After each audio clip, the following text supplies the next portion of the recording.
here at IEEE Globecom 2023 in Kuala Lumpur, and today I have with me Professor Wonjae Shin from Korea University in South Korea, and we have recently delivered a tutorial on non-terrestrial networks for global connectivity, and the response was amazing from the audience. We had a number of questions, a variety of questions, and we would just like to kind of talk about that and discuss with Wonjae about how it went with our tutorial and what kind of response we got from the audience as well. So welcome, Wonjae, first of all, to this bit. So I wanted to ask you a little bit about what was the syllabus of our tutorial.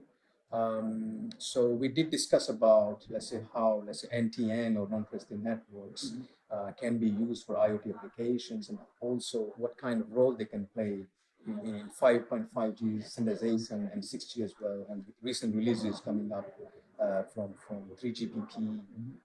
So they have very high impact from NTN technology as such. And also with the 6G framework that has been recently approved by ITUR, so that also takes into account integration of many technologies and also ubiquitous connectivity as well, where NTN play a big role. So first I wanted to ask, following all these points that I mentioned, that what was the syllabus of our tutorial that we presented, and basically we will also discuss about your part in the tutorial and what you discussed, what you shared with the audience. So if you would like to mention a few bits about that. So in this morning, we gave a tutorial on NTN.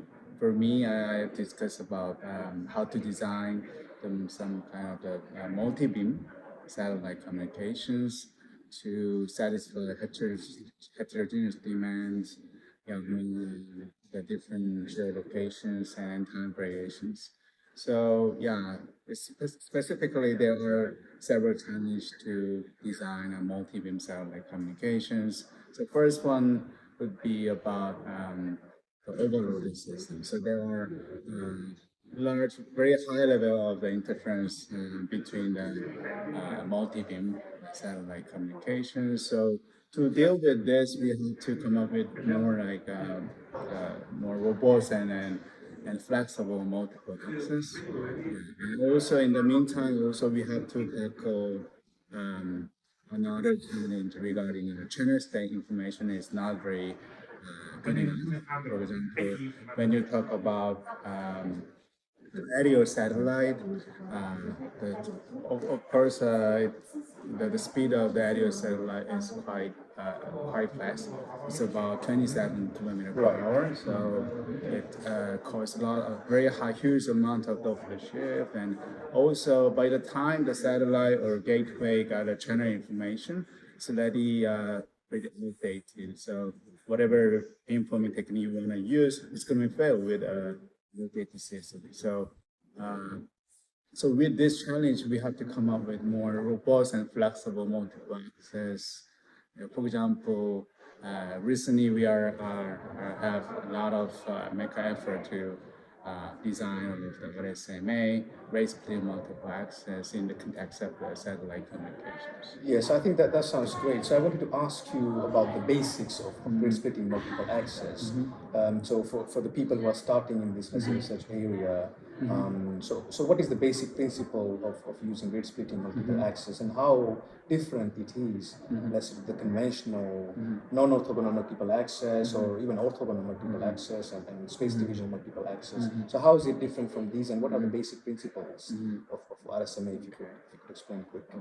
So what RSMA is the use of the split of the message at the transmitter side, so that each of the message is split into the two parts, the private and common message. Right. So private information is one to decoded by its corresponding user, and while the common message one to be decoded all the user in the network. So the key thing is the use of the common message. We can design our multiple access much more robust in interference limited network, or even in the absence of the purposes, like you say. So I would say this is a most generalized multiple access scheme, because if you turn off some of the common or private stream, rate splitting can reduce to the power domain normal or even SDMA, the space division multiple access, or even the multicast or orthogonal multiple access. So yeah, by adjusting how much information you want to put in the common and private, it can be Basically SMA adaptable, can exactly, it can technology, be adaptable for any other users of multiple access. And how about the usage of RSMA, let's say, into NTN, into non-terrestrial Yeah. networks, when you mentioned about multicast and It's a multi-beam very, systems? it's very good question. So the SMA can be applied to any kind of interference limited network. For example, in the context of the non-terrestrial network, multi-beam satellite communications can be a very good application, and also multi-layer the satellite communication. For example, a coexistence scenario between GEO and EDIO, because they have a lot of the severe interference each other. So we have to kind of come up with a new kind of joint design of the rate splitting framework to handle the inter-network interference or intra-network interference between GEO and EDIO. Also, in the meantime, we can also think of joint design of integrate terrestrial and satellite communication, because they also have a lot of interference because it's the satellite typically has a very at a very high altitude, so it might have a generate very severe interference toward terrestrial user in a very large area. So yeah, I think the interference management would be very critical in design of the integrated satellite. And I have a follow-up question on that, because in 3GPP, RAN 4 working group, so they're always looking for some sort of spectrum harmonization Exactly. of integrating NTN and terrestrial network links, right? So this could be one of the solutions, that how you kind of manage, that's a spectrum harmonization, first of all. Then another point is also on interference sort of management, that is very important, because you're dealing with multiple users at the same time. And for example, as you were mentioning, so LEO satellite has wide coverage as well, right? So for many users within that area of coverage, let's say. So they have definitely quite huge amount of interference between multiple users that you're talking about. So if you implement RSMA, so what kind of complexity or sort of cost as a body that we can think of? Do you have any thoughts on that? Yeah. I think that also a very good point, because to implement RSMA and we're the NTN communication, we have to tackle kind of the complexity of the receiver side, because RSMA typically rely on successive interference cancellation of the common message before they try to retrieve their private signal. So I think the SIC operation would be maybe burden for kind of low capability, the UE side. So, for example, IoT devices does not have a kind of capability for implementing the SIC, which is non-linear operation. Right. So, in that cases, maybe we have to think of more low complexity, the semi-receiver use. Right, I think that makes very well sense.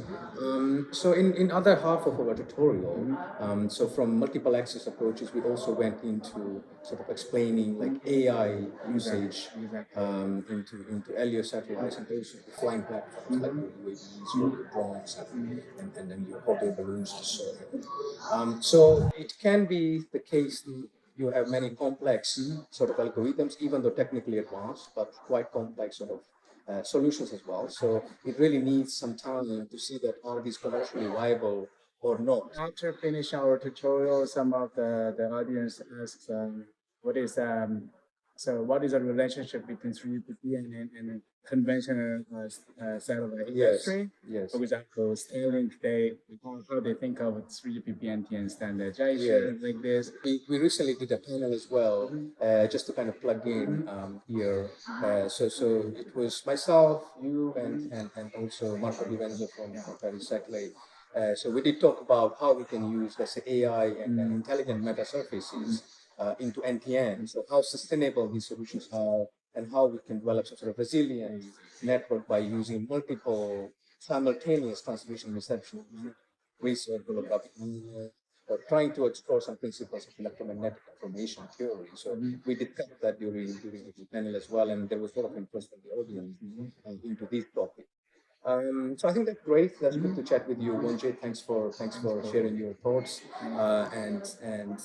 Yeah, so signing off from Kuala Lumpur, and hopefully we see you at ICC 2024 with our tutorials, workshops, and many sort of activities. And stay tuned.